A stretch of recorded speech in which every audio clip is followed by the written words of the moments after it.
Hey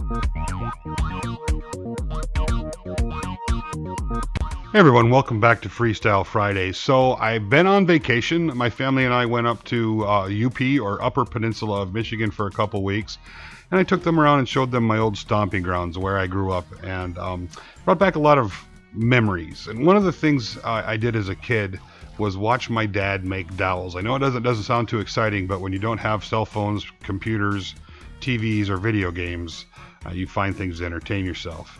And my dad had this really simplistic way of making short dowels for fastening. He'd use them to fasten, boards together, or in just lots and lots of different applications.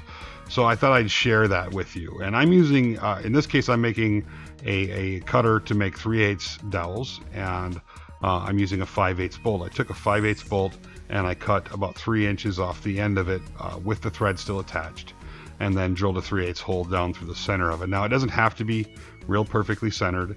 You just want to drill all the way through the bolt. You want to make sure the bolt is straight in the vise when you're drilling through, so it doesn't come out the side. Now, because it jumped around a little bit when I started, I'm cutting a little over a 1/4 inch off the top of it, because you do want that center shaft to be the exact dimension all the way from top to bottom.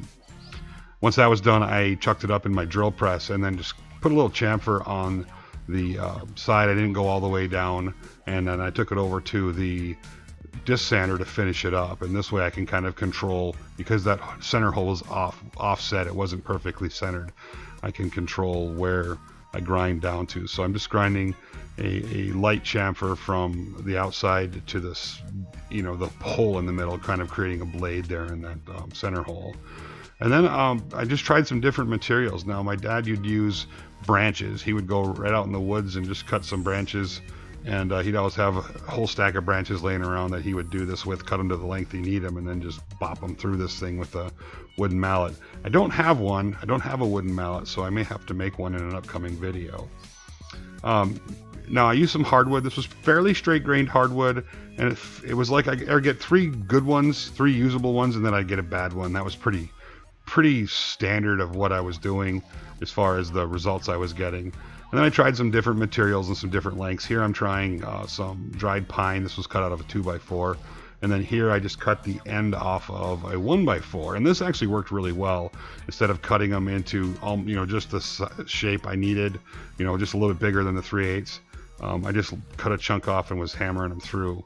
And those were about 2 1/4 inches long. And then when I went down to this, which is about 1.5 inches long, the yield became much better. I was getting 5 good ones to 1 bad one, or 5 usable ones to 1 that I couldn't use.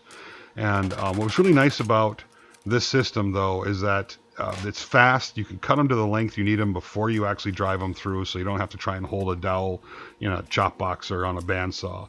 And they all come out exactly the same size. So this was a cool, neat little system. I hope you enjoyed it.